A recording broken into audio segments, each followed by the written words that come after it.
Hello, everyone's Forest focus as Nottingham Forest scrambled to sign a striker before Friday's transfer deadline. We'll discuss the latest names in the frame and preview the Carabao Cup tie against Newcastle United in the company of, first of all, Pete Blackburn. Pete, good to have you with us. How are you? Yeah, not bad, thanks. Back from a nice holiday. I need a little break after being worked to the bone by the brutal Forest-focused podcast machine.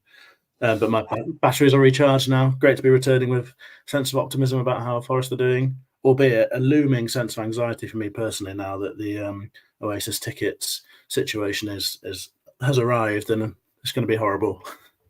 Well, the good thing about recharging the batteries is I can just drain them again, probably in the next week with the amount of stuff we've got going on and the amount of stress we've got around transfers, which we'll come on to. Second guest is Emily Anderson. Emily, good to have you with us. How are you? Yeah, good, thanks. Also back from a holiday, but mine wasn't as relaxing as I was camping in Wales, but we survived Storm Lillian, so all is good. Raring to go. Battery. Yeah, another recharge battery. Yeah. And also I set my alarm for 7:45 this morning, hoping the Oasis tickets would go on sale this morning. So yeah, a little bit tired, but all good. It's all good. Good. Third guest. I don't think his batteries are quite as full because I thought there was no chance of him joining when I saw what time he was up till last night. But Mark Southern's good to have you with us. How are you? Yeah, I'm okay. I was refreshing Twitter constantly to see which Brazilian striker we were linked with next. Basically, it was a strange evening with the collapse of Santiago, and then more links. And I'm sure, like I said to Pete before we started, we're going to get linked to one or two while we're on air. So it's crazy time again. Here we go. Here we go, indeed. We'll start with strikers, but before we do start, I was going to ask Mark how we found the Southampton game, having not been on. But we've got a video that shows how we found it, because on FPL Black Box, your other podcast, you took the bold step of watching absolutely none of the football on Saturday, having no awareness of any of the scores in the Premier League, obviously including Forest. So you watched Match of the Day with as your co-host. And it was an interesting sort of social experiment in how we watch Forest games as fans, condensed into 43 seconds here. But this is how you found the game on Saturday. Wood. Oh, that's a shame. We're going to lose this, aren't we? We're going to lose it, having done all this. We're going to lose it. Oh, I don't believe it. They're going to score, aren't they? We're not, I think you're going to score from this corner. It's fine. We don't pose any threat. You're going to score. Callum. Morgs. That's in. It's in. Annoying. Don't concede. Don't concede. Don't concede. Don't foul. Don't foul. Away. Oh, Jesus. I'll tell you what, if we take a 1-0, I'll be delighted. I will be delighted with that.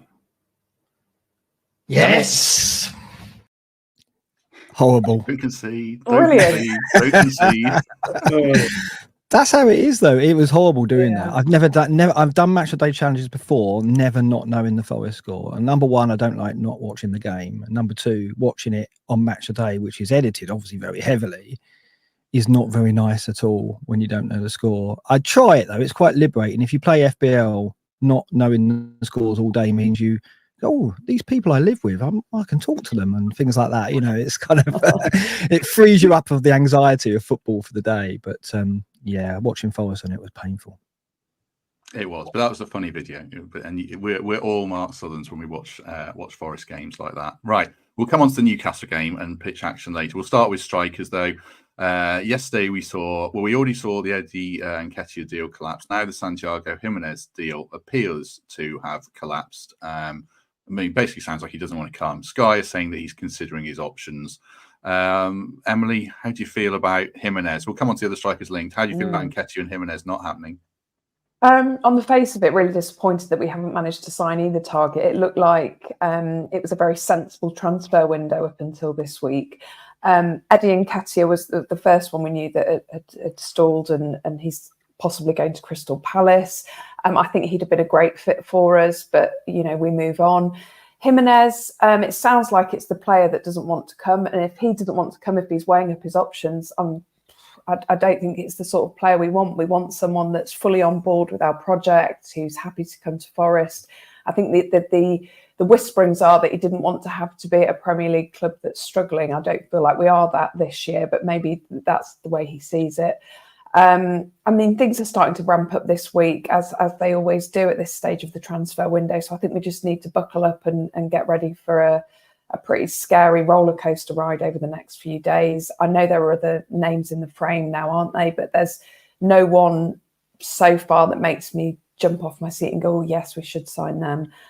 So very disappointed, but we're almost there. We've said, haven't we, with the transfer window we've had so far, we're just possibly a striker short, and then I think we're okay.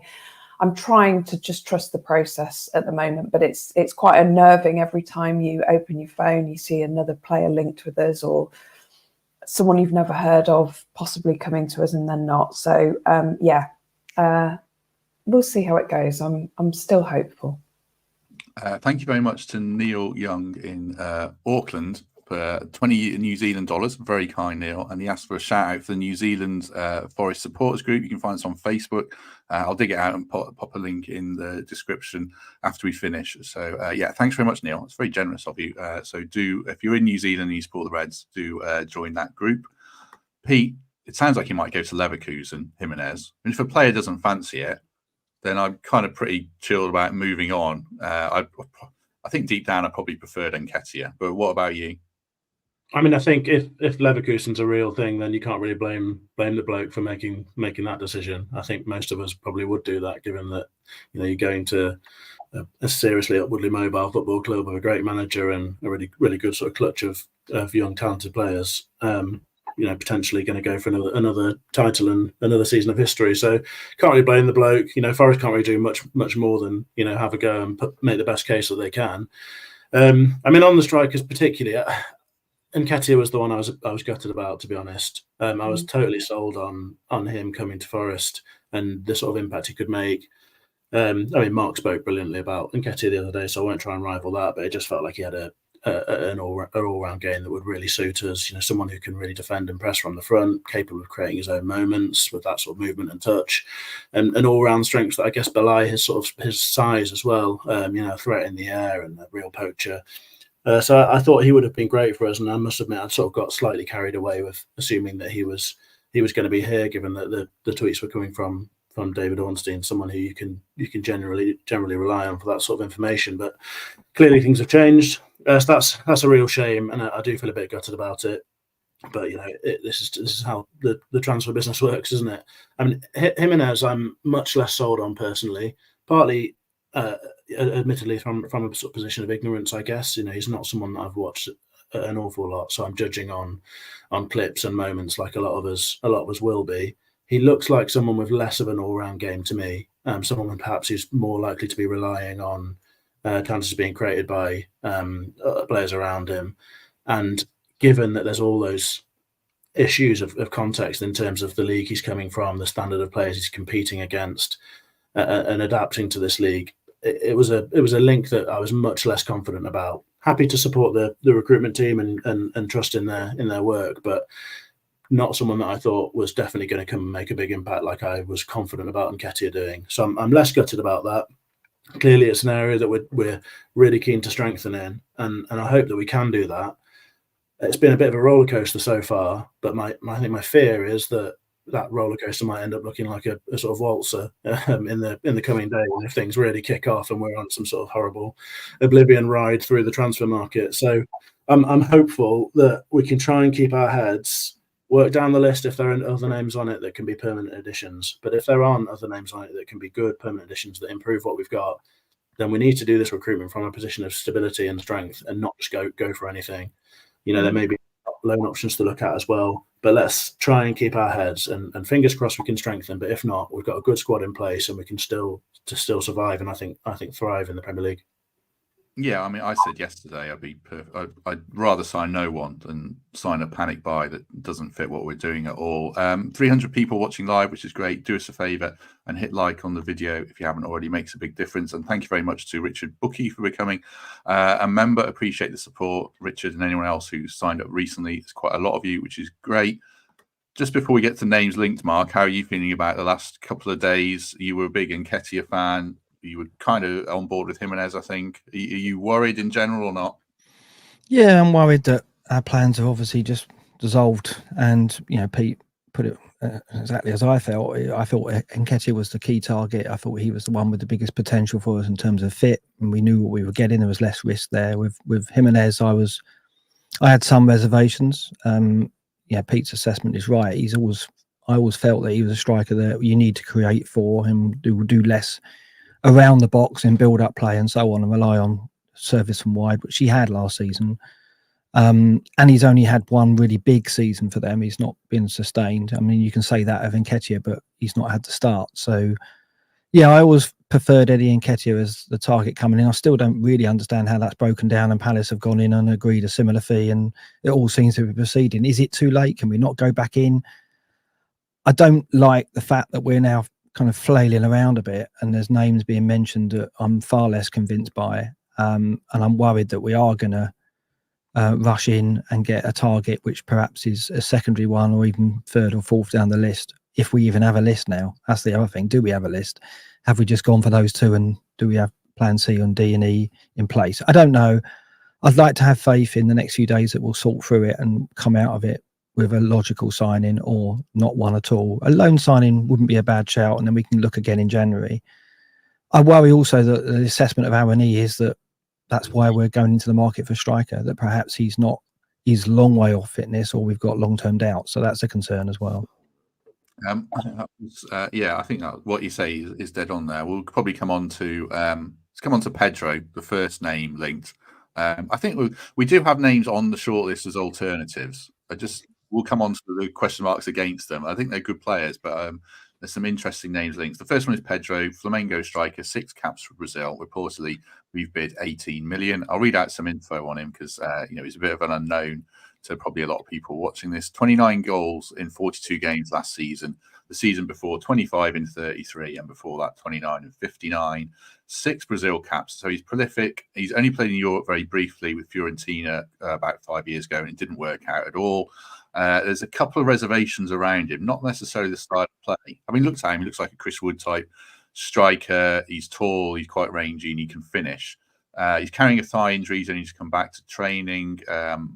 So part of that links into what Nathan Joyce said on Twitter. Do give Nathan a follow and do follow the Copper Clock. He's really good on this stuff. He says he's invaluable to Flamengo. There's no question mark against the player. But he's played a ton of matches, 42 games, hence the hamstring injury. And he also notes his partner's just given birth to twins in Rio, which, it does affect players' lives and whether they'll move or not. And also, he's played so many games, as I was saying, that he's going to come into a Premier League season where he's going to have to play potentially 30-odd games. I mean, we're in the fortunate position, I guess, Emily, we could ease him in because we've got Wood and we've got Yoane. What do you think about this Pedro link in general? Do you have concerns just around what Nathan says there, or even if he just sounds like a good player? I mean, when you told me about this, I think did you send it me last night or this morning? I can't remember. I saw it last night, I think. Yeah, I mean, I'll be honest, I've never heard of the guy before. You read out all that info about him. On paper, he sounds pretty good, doesn't he? And the Brazilian links will help with all the Brazilian links at our club, the Portuguese speakers. And yes, he could be eased into the team because at the moment there's no reason to drop Chris Wood, and Taiwo clearly needs to still get match fitness, so we need to give him game time. But honestly, Matt, I can't get excited about any striker until it's over the line. I'm fed up of researching potential strikers coming in and then it all falling flat. So yeah, I mean, on paper he looks great, but I'm not, like I say, I'm not jumping out of my seat going, oh yeah, we need to sign this guy. I suppose, Pete, the question mark is, does his game translate to the Premier League? I think someone said it in the comments as well. I'm not sure if it does. I don't know. It's so hard to know what to make of these signings. Any thoughts on Pedro? I'm not going to have any strong opinions whatsoever because I don't think it's remotely fair. I've watched a few clips of him. It's not someone who I watch and think, right, we need to get him in desperately. I mean, his record in Brazil is properly outstanding, so we have to give it credit for that. And he's in the latest Brazil squad, which is obviously a list of some pretty impressive names. So he's doing a lot right, but a lot of that context does worry me. It's like he's played so many games. He's clearly not perfectly fit at the moment. I mean, you could really end up spending a bit of money bringing someone to England who's already got to adapt to a very different culture, lifestyle. There's obviously some stuff going on in his personal life that means he's a very busy man. I think it seems like a really big ask to me.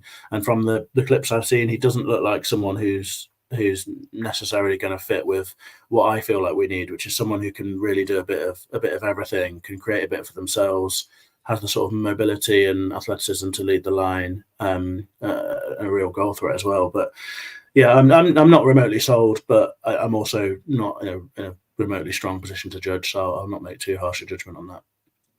The other name linked, Mark, and do weigh in on Pedro as well, is Yoane Wissa. Daily Mail reporting we've either lodged a bid or we're going to lodge a bid of 20 million. Again, good player, really good foil for Tony at Brentford, and he was the man there for much of last season. Got 12 goals in 34 games, more versatile, more athletic. My question mark is, why would they sell him when they're probably selling Tony, and they've lost Thiago, Tony's replacement, to injury? So it feels a difficult one. What's your thoughts on Vissa and Pedro in general? Well, I like Vissa. I think he's more in the mould of what Nketiah would have brought to us, that mobility and he can play wide as well, run the channels just like Nketiah can. So yeah, he would give us that extra ingredient we don't have currently. And I look at Pedro and think he seems too close to the archetype that Awanian would already give us. So that's my concern about Pedro, as well as Nathan's less than enthusiastic assessment of him on Twitter, which is brilliantly researched to know that he has just had 2 twins as well. So it's like, yeah, the fact that Nathan was very lukewarm on that and putting some shade on his ability to perhaps translate that to the Premier League makes me very less enthusiastic with Pedro link. The Vissa link I just don't think is realistic. I think that he's contracted to the end of 26. He's got a 1-year extension on that as well.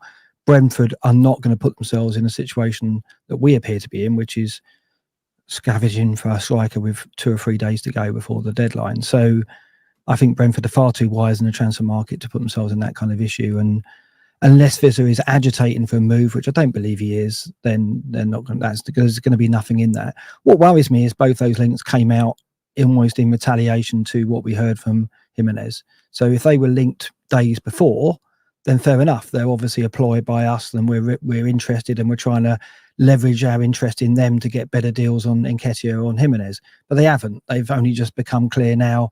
Lo and behold, we're out of the race for both those prime targets. So that just smacks of desperation. And really, do we want to sign someone out of desperation? So yeah, it's worrying. Yeah, I mean, I do value Nathan's opinion, and he doesn't sound like he's questioning the guy as a goal scorer, but the stuff in the background, which you have to take on board, is a worry. And like Mark says, I know Brentford like to sell players at the right time, and he's got 2 years left, so they want to sign a new deal, but it doesn't feel like it's the right time for them to sell. So it feels difficult. I mean, I said, I suppose, Emily, the worry is we get to 11 o'clock on deadline day, we're just in a blind panic, and we're scrambling for anyone. Do we pull the plug and wait till January then, if that does happen? Yeah, the worst thing we can do is have a transfer frenzy at 10 o'clock at night on Friday night and just wildly pick anyone that vaguely resembles a striker. For me, we need someone that's Premier League ready. We need someone with Premier League minutes, someone that we know can hit the ground running. And quite frankly, if we can't get anyone over the line that's worth that by Friday at 11 p.m, I think we go with Wood and a 1-year, and we just hope and pray that both of them stay fit, best case scenario, and that we don't lose both of them before January through injury. So yeah, for me, it would be a hard no. I don't want that transfer madness on Friday night.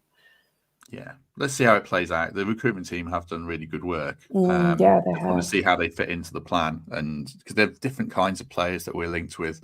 So that's a worry. But they obviously have identified a lot of good players this summer, and we'll see how it plans out. A few other names been thrown around, Pete, in the comments. Josh Sargent, I see. Not so sure about that because he hasn't done it in the Premier League. The Luton strikers, a few others. Cunha from Wolves, Bumo from Brentford. All good names.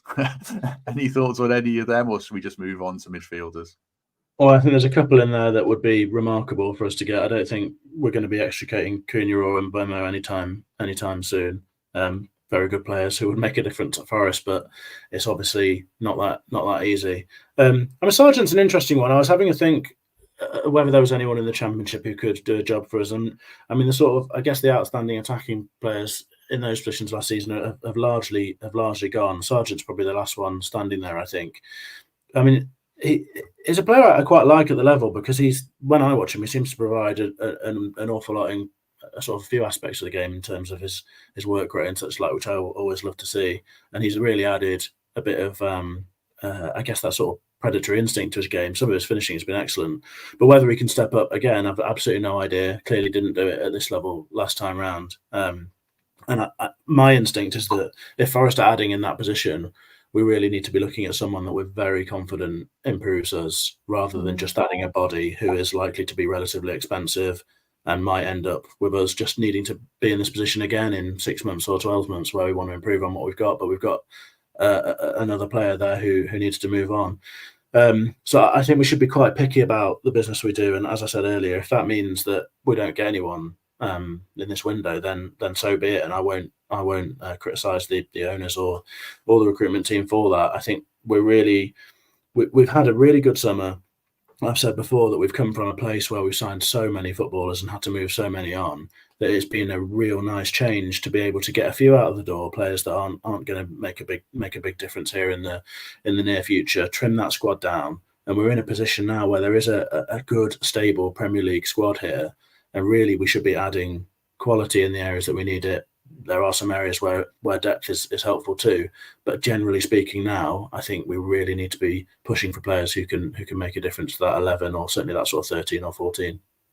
Yeah, I think that's very fair. And also, we can't forget PSR. You know, if you're going to make a major outlay on a striker, you've got to be really sure about them these days. So that's the other big factor. A few other names popping up in the chat before we just move on to midfielders. Brian Bobby, again, a player I don't really know, but one for Talladega Nights fans, judging by the comment there.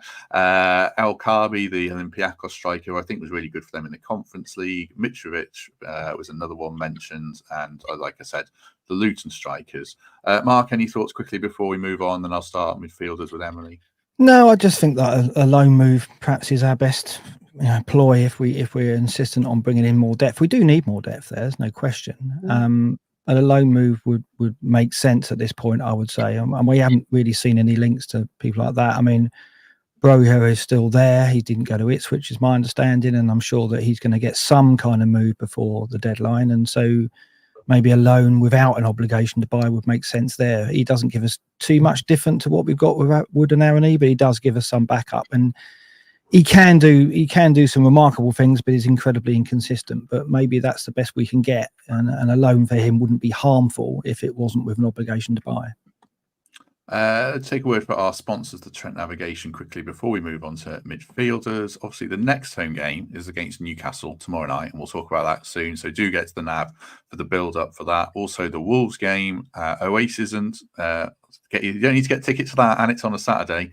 That one's free, so you can go to the Nav and enjoy that one as well. Straight after the game, like I say, after we beat Wolves. Right, midfield players, Emily Anderson.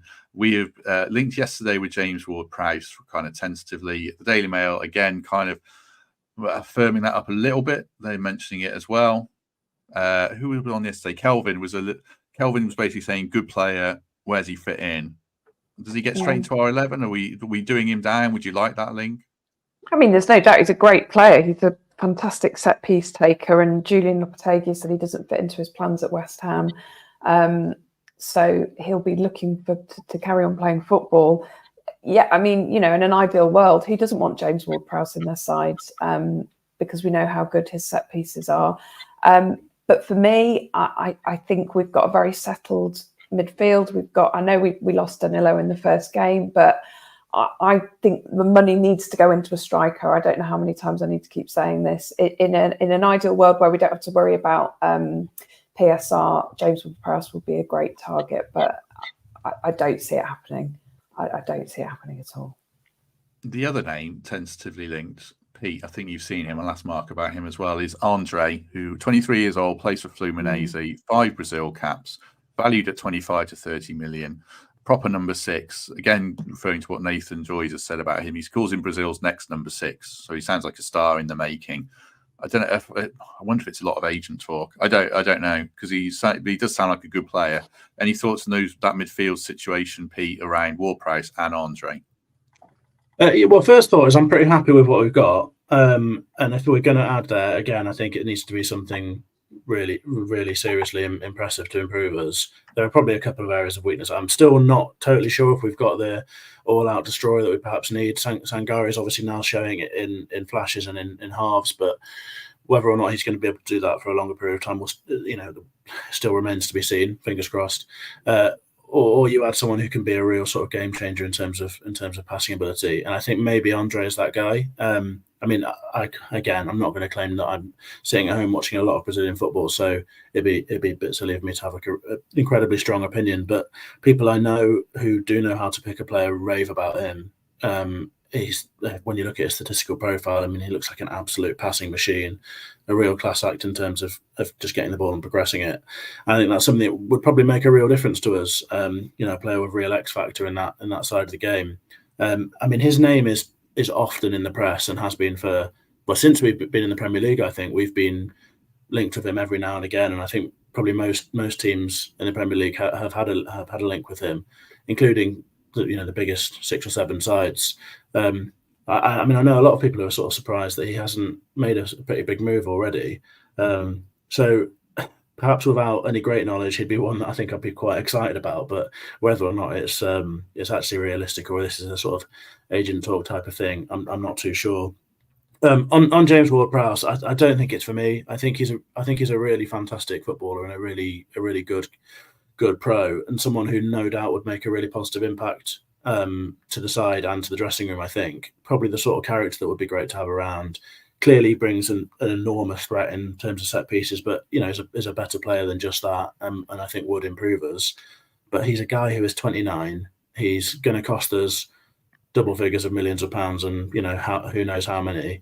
Plus, I don't know what his wages are, but I'm assuming they're somewhere between 100 and 150 grand a week. I just don't think Forest can be in the business of giving players a big last contract anymore. It's just not an area that we've excelled in. It's caused us an awful lot of problems in recent years, and I think we just need to be looking at younger. If somebody like James Ward-Prowse becomes available on a subsidised loan deal, and it's someone who can add to our squad in terms of on the pitch and off the pitch, then I'd be absolutely behind it. But I think that would be very generous terms for Forest, and I doubt that's going to happen. So, as things stand, I'd be pretty cool on it, I think. When you look at our wage bill as well, the things that got us in PSR problems, to me, is obviously not an expert, but our wage bill was a more of a factor than our transfer fees, and carrying players on big wages for a long contracts was obviously a big issue. So I'm pretty much with Pete on that. So opening up to a wider midfield discussion, Mark, before we talk about the Newcastle game, you've advocated for buying a second number 6. Are you still thinking that, or like Emily, are you thinking we need to invest more in strikers when we've got Danilo in the background, hopefully coming back the other side of the new year? We've got Anderson starting. So would you be content not buying a midfielder, even though you kind of think we might need one? No, I think it's still a priority for us to get some backup for Sangare, because I don't think we've got another natural replacement for him should he have any fitness concerns, which he did last season. I think Yates, Danilo, Anderson are all different mix of player for the 8 rather than a 6. I've said before, I don't think Yates is comfortable sitting in front of the back 4 and playing that kind of metronome-like role where he just ticks the team along with passes and doesn't bomb forward or doesn't travel with the ball. I don't think that's Yates' game, really. He hasn't got that discipline. Sangare can do it and has been doing it in the first couple of games, and it's great to see. But if we lose him, we've got no one who can come in. And what I see of Andre, right, that's a player who has got that resale value. He's young enough to really have his best years at the club. So that would be, from what I've heard and what Nathan has said about him, that would be an outstanding prospect for us to sign, and that would make sense. So if we're signing anybody, it needs to be that profile. It needs to be a player that 23, 24, 25 max, who has got another couple of long contracts in them and resale value. So James Ward-Prowse doesn't really make sense, doesn't really fit that bill. And so, yeah, I agree with what's been said. I think that we need to be just realigning our sights to those kinds of players, and hopefully those kinds of players are what we're linked to in the next 3 or 4 days. A couple of people in the chat pointing out the wage bill has dropped, which is true. John's saying it's dropped by 550k. I don't know if that's quite right or not, but John's probably right, it has dropped. So I just don't want to spend a huge chunk of that 550k on a guy who's going to be 30. Go on, Pete. You look like you want to come in. No, I was just going to say it's absolutely on the money, but the reason it's dropped is because it was far too high in the first place. So it's not dropped and given us 550 grand or whatever the figure is. I don't know what the figure is to play with. That's a figure that saw us in financial trouble and a figure that we need to be avoiding. So we need a much smaller wage bill. We need a smaller squad, which is something that we're building towards now, albeit with a few players who don't seem to have a future here that still need to move on, some of whom are paid very handsomely. So we need to operate not like we did before and change the way we do things. So that's not money that we want to be spending now. That's money that we want not to be spending, certainly not all of it, and hopefully not being in the position where this time next year we're desperately trying to sell players again. I just really think we need to not be there. You saw the impact it had last season, and Nuno's been pretty clear about how it really loomed over the football club and the work he was trying to do. So let's hope it seems we're learning lessons. It's been a good summer. Some slightly concerning flurry of transfer activity links, but half of that may well be just agents saying that Forest are out there looking for a striker. We're often used because we're a football club that's doing a lot of transfer business. So we're going to be used for those sorts of rumours. It may well be the case that half of them have got nothing to do with us whatsoever. And let's hope that we have another couple of good days as we head into the deadline. So I think we can be positive about it all, but we shouldn't be looking to spend all that money that we saved. We've saved it, and we really need to build from here in a really sort of considered manner, as we seem to be doing. 460 people watching live, which is great. If you all want to come to our live show next Thursday, 7 p.m. at the Trent Navigation, that would solve a ticket selling headache that I have because I've left it way too late. So link is in the description to buy tickets. Lewis is on the panel, and then podcast regulars, potentially including people here, although Mark would probably have to travel too far. And £6, £1 from each ticket goes to charity as per normal. I'm sure it'll be a lovely night. We'll have played Wolves. We can review the transfer window. We can review having hopefully 7 points on the board. So do join us for that at the Trent Navigation next Thursday at 7 p.m. Right, let's turn our attention to the Carabao Cup game. How are you feeling about it, Emily? I think were you one of the people on our predictions show at the start of the season who said you want us to have a good cup run? I can't remember. Possibly. I may have done. I don't know. But wouldn't it be great? Exactly. I think, yes, it would be great to have a cup run for us, wouldn't it? And the Carabao Cup's as good as cup run as any. I think Newcastle will be there for the taking on Wednesday. I don't know if any of you watched the Bournemouth game at the weekend. I watched the first half, and it didn't look all that, actually. There's clearly trouble at Mill up there, isn't there? Because Kieran Trippier didn't start. He's obviously not very happy that he's not captain anymore. There's uncertainty over the future of the manager, Eddie Howe. And they weren't that force that they were last season so far, the first two games that I've seen. Having said that, though, because they're not in Europe and there's a lot of pressure on the team to get silverware, this will be a competition that they'll be thinking they could potentially go on and win. So I don't expect them to come to us and not take this competition seriously like some of the maybe bigger clubs have been accused of doing. I think this is a game that we can win, and it would be great if we could win it. If we don't win, though, it's not the end of the world. Obviously, I always want to see Forest win, but I go into it with hope that maybe we can see some of our players that we don't necessarily see, the likes of Miguel, who we obviously haven't seen yet. It would be great. It'd be nice to see Silva get some minutes, maybe even Moreno. So yeah, I'm looking forward to the game, and I think it's when we first saw the draw, I think maybe some fans were disappointed that possibly this could spell the end of a cup run for us, an early exit. But actually, looking at how Newcastle have played so far, I feel like we could win. I've already recorded the opposition preview with Rob, the Newcastle fan, who's been on here a few times. Mark, he was pretty down about the first two performances, especially the Bournemouth game. As Emily referenced, they've got some transfer stuff going on. Trippier might leave. How are you feeling about this game in terms of confidence that we can win it? Yeah, I agree with Emily. I watched the Bournemouth game, and one of the things I do a lot when I'm watching games is I look for players' body language, because obviously playing FBL, you're looking for any marginal gain. And I think there's been a very major change in the way Newcastle are looking on the pitch from last season to this. What I saw at Bournemouth was players that weren't weren't fully committed, weren't tracking back. Some of the events in the game. I mean, Joelinton with that clothesline on the goalkeeper. I mean, that's a ridiculous thing to do. He was lucky he survived that. There was no fluidity. They don't look like a team that are united and playing as one like they were for much of last season. So something has happened. Something there has happened to interrupt their progress, and I think they've taken steps backward from last season based on what I've seen so far. Yeah, it's a small sample, but the signs are that the things aren't all as they appear, and I think it's a good time to play them, and I think it would give us a very good chance of getting a result, to be honest, because I think that we could put a mix of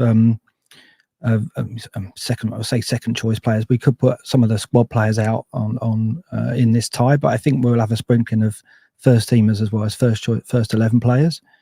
I think Newcastle will do the same, but I don't think they're going to go into this fully committed, because they didn't look that way at Bournemouth, and less so, I imagine, for a League Cup tie. So yeah, I'm very hopeful, and think we can exploit maybe a club having a few off-pitch difficulties.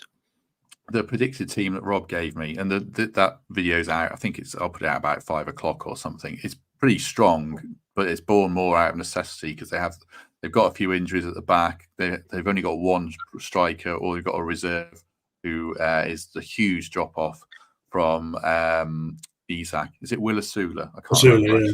Yeah. So I think they'll come here with a strong team. But I agree with what everyone's saying. Let's go to our lineups. We've got 3, and then Mark's going to chip in with his thoughts on those and what he would play. We'll start with Pete's, I think. Just bear with me while I switch the background over. Right. I've had to use a different platform because the one I normally use doesn't have Carlos Miguel in the system still. So this is Pete's team, and I'll read it out as normal. And Pete can talk us through it, and we'll rattle through 4 teams in the next 10 minutes or so quickly. Miguel in goal, back 4, Williams, Milenkovic, Murillo, and Toffolo. Yates and Anderson in midfield, Elanga, Gibbs-White, and then Sosa or Jota Silva in support of Chris Wood. Any thinking behind that, Pete, or was it just done on a whim in 2 seconds?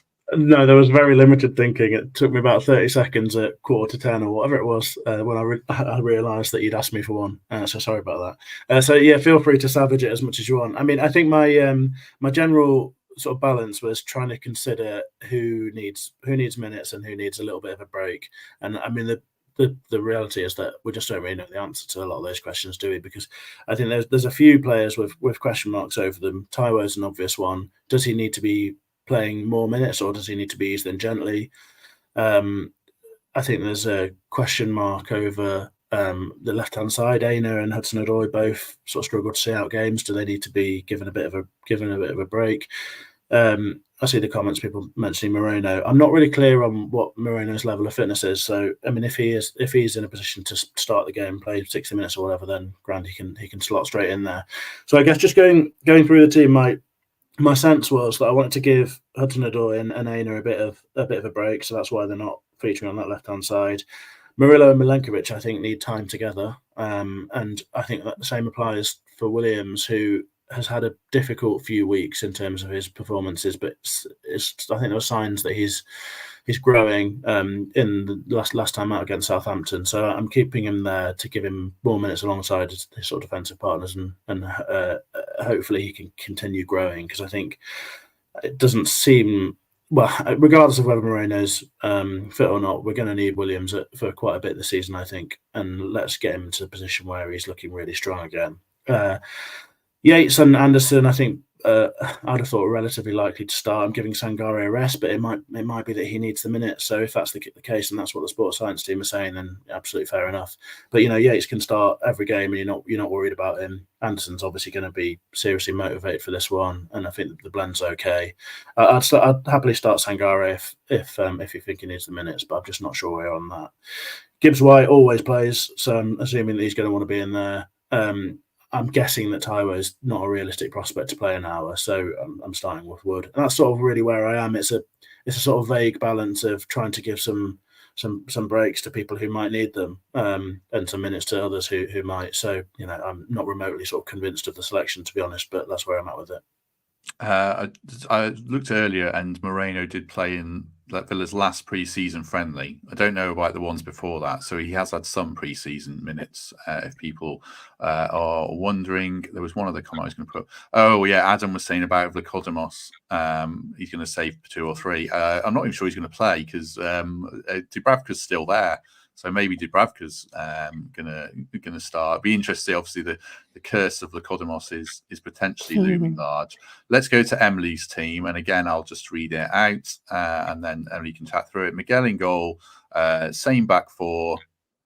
Is that exactly the same team? Oh no, it's very nearly the same team. Okay, I'll read it out. Same back 4, same midfield of Yates and Anderson, Elanga, Gibbs White, Silva, and then Taiwo Awoniyi up front. So just thoughts on that one, Emily? I guess striker's probably the main difference there. You want Taiwo to get a start, ideally. Yeah. And my original team, I put Wood in, and then I thought about it and thought actually Awoniyi desperately needs to get some match fitness. He wasn't great, was he, against Southampton on Saturday for the brief appearance that he had. He's clearly still not match fit, and it was really interesting hearing from Kelvin yesterday about how you can train as much as you like and you can do as much pre-season as you like, but nothing gives you match fitness like matches. So why not stick him up front for this match on the proviso that he clearly won't play a full game. He might not even make 60 minutes. Miguel is the obvious choice for keeper for me because, again, he needs to show us what he's got. Yates and Anderson in midfield, similar reasons for Pete. Sangare, although he starts games really well, he doesn't appear to have that match fitness, and maybe he does need that rest. Moreno, I toyed with maybe giving him a start, but I feel like he might be good to come on as an impact sub later in the game. Morgan Gibbs-White, like we've said, he's going to be in there, but I feel like he's a 60-minute max type man because we need to make sure that he's all ready for Saturday. So that's it really. And similarly to Pete, with the centre backs, we saw what they can do on Saturday. Milenkovic and Murillo are likely to be an incredible pairing for this season. So for me, you don't break that team up. We need to just give them as many minutes together as we can. But yeah, I a bit like Pete, I just tried to get a blend of our regular first teamers with some squad players we've not seen. And Silva could easily be replaced with Sosa. So yeah, that's kind of my thinking. A couple of you in the chat saying that John Ruddy was on the bench at the weekend, and Vlachodimos might go on loan. That was something Rob mentioned as well. So yeah, not sure he's going to play against us. Quick bit of transfer stuff that's just popped up on my phone while Emily was chatting there. This is from David Ornstein saying that Eddie Nketiah is expected to join Palace. 25 million plus 5 million add-ons, no problems anticipated on personal terms. And also, Adam Leventhal in The Athletic reporting that John Joe Shelvey has signed for Turkish side Eyüpspor or Eyüpspor, keep it Nottingham, on a 1-year contract. It says he left Forest in January and joined Rizespor, and he will stay with a further year. I'm really confused about whether he was a free agent, whether he's joining on a free from Rizespor or what. It's a bit of what a messy transfer that was, but some information there that's just been reported. Right, let's just do my team quickly and then we'll hear from Mark before we go. I've got Miguel in goal. I've made more changes than the others. Moreira right back. I put Milenkovic and Bolly at the back with Moreno, Yates and Dominguez in midfield, and then Silva, Gibbs-White and Elanga shuffling over to the left with Awoniyi up front. Just thoughts on that.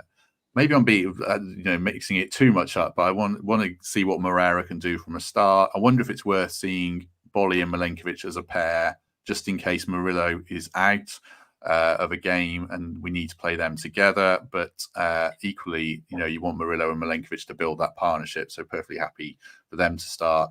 Moreno at left back for 60 minutes if he's got enough minutes in the tank, see what he can do and get him into the swing of things. I really want, Dominguez is a good player. I think he's had a couple of rough appearances off the bench, and maybe some minutes for him would be beneficial because I think he's got a massive value to us still. So him and Yates, happy to leave out Sangare, but as Pete said, if it's deemed he needs minutes for rhythm to get build-up match fitness, then that's great because he does seem like he struggles to play 90. Jota Silva, is probably ahead of Sosa in terms of minutes and familiarisation, maybe around language. I don't know. So maybe he starts, and then, as Pete said and Emily said, Morgan always plays. Taiwo probably needs minutes up front. So that's my team. Mark, you did drop in a team, which I shall read out, and you can just chat through your thoughts. Moreno in goal, Moreira, Alex Moreno, Miguel in goal, sorry, Moreira and Moreno. That's too many M's. It's fullbacks. Omobama Deli, and then Bolly or Zach Abbott, you mentioned, as centre back. Sangare, Yates, Dominguez in midfield. Jota Silva, Sosa, and Awonyi in attack. So a slightly different shape there. What are you thinking of team selection then, Mark? Yeah, I mean, Sangare got an hour, didn't he, before he was taken off with the yellow card. So, I mean, he could play, and I think it's just a question of rhythm with him as well. I think he's not played 90 minutes in a lot of games, but did that in the opening day of the season. I think it'd be good to just keep his rhythm going. I don't think there's a fitness concern yet with him playing for an hour. And, as I said, I don't think we've got a natural fit for number 6 without him. Gibbs White, yeah, I mean, obviously I'd like him in the side, but I'd just be concerned about going into the Wolves game, which is so crucial that we don't want to flog him too much. And we have got players we could have a look at in that role. Plus, of course, there's always the potential. None of us have suggested a change of formation. That could happen. He could play wing backs, particularly with Moreira and Moreno available. So he could play Bolly, Abbott, and Omobadeli, as we saw in pre-season. He kind of alternated between the 4 at the back and a 3-man defence. So we might see that as a way of getting different personnel in the side. I think we've got enough. I think what's nice is none of our squads look really weak, right? So it's clear that with the signings of players like Jota Silva and Sosa, we've given ourselves a lot more depth, and Moreno obviously adds to that as well. So I think we can put out a side that can win the game whilst also resting some key players there, which feels good. And, Newcastle will probably do something similar, and it'll be really about who wants it more. I mean, one of the key events a few seasons back was that Spurs League Cup tie. If you remember, we kind of stumbled upon a formation and a way of playing that really helped us for the rest of the season. So I'm all for trying some things out and seeing what works. So that's why I would kind of go with something a little bit more experimental than a full strength 11. More transfer news. I mean, we'd probably have to stay on all day. Is it as exciting as John Joe Shelby, though? Because I got really excited a minute ago when you hit me with that. So be better than that, please, Matt. We'll be here for hours on Friday, so we'll do this more often. Sky Sports reporting that we've made a second bid, or a first bid, I don't know, 25 million for Wissa. Not clear if Brentford's answer will be, but Sky say they want to keep the 27-year-old. Kind of goes along with what we were saying. I think you have to pay more than 25 million to get him, probably, because why would they sell? So yeah, right. Any final thoughts on Wissa or anything else, Emily Anderson? No, I'm all good. Let's enjoy tomorrow night, whatever will be, and really excited for the Wolves game on Saturday. Pete Blackburn, anything for you before we depart? No, nothing to add for me. Just looking forward to another good week, hopefully, with a fun-looking cup game and then a massive encounter against the team that I could personally consider to be our biggest rivals in this division, because I'm still seething about their treatment of Morgan Gibbs White, and I'll be desperate to roar him onto some sort of magnificent hat-trick in a brutal win against them. Yes. Like Emily, Mark, I think this is your last appearance this week. So any final thoughts before we go? Yeah, I'm off to a music festival, probably with limited access to the internet, at the worst time possible, when we're probably going to be linked with all kinds of players. So I'm going to try and not get distracted by what's going on behind the scenes at Forest and enjoy the music festival. But I know that's not going to happen. I know I'm going to be sneaking off to many toilet breaks, saying to my partner, yeah, I'm just going to get a drink, or just going to go to the toilet, and be checking my phone furiously, because yeah, we're back into crazy territory, aren't we? Where we're going to be linked with a lot of players. I mean, while we've been on there, there's more links to Bobbery at the moment. Like you said, the Wissa thing does seem like there might be legs in it. If Sky are reporting it, I'm surprised at that. I've just put Wissa in my FPL team, so I'm counting on him playing against Southampton. But maybe that is foresight. Maybe he is coming our way, but I just don't see it. I don't see Brentford letting him go. So yes, I'm in for an interesting few days. I will miss the game on Saturday as well, which I'm really upset about, because like Pete says, I really hope that we see the celebration yet again. Hopefully so. Right. If you have enjoyed this, do us a favour. Do hit like. There's 465 people If you could all hit like, that would make a massive difference. Do subscribe, become a channel member if you can, and leave us a lovely iTunes review. Right, we shall be back. Newcastle opposition preview, like I mentioned, later today, and then post-match show, and maybe some transfer stuff before that tomorrow, depending on what happens. But lots going on. Get your live show tickets if you can. I'll put the link in the description, and I'll put it out on social media. But yeah, great to have your company today, Emily.